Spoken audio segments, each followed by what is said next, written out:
A veure com podem compartir la nostra pantalla digital per a donar wifi a les tauletes, mòbils o dispositius electrònics que tinguem. La pantalla digital pot funcionar com un router, com un punt d'accés per a donar internet a l'aula.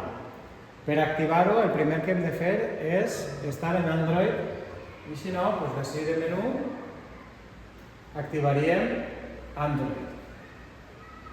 Després, una vegada estem en Android, el que anem a treure, anirem a la carpeta, a la pantalla inicial, que és aquesta, i si no estem en aquesta pantalla, anem ací on diu Home i arribarem a aquesta pantalla.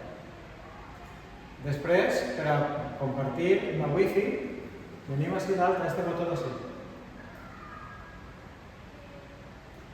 Este botó ens porta a la configuració de xarxa. I el que hem de triar és red inalàmbrica i des d'ací tirem arrere i triem hotspot. I ara, ací en el hotspot, tenim ací el nom del punt d'accés, que és el que hi hauria que posar en la configuració de wifi, i ací la contrasenya.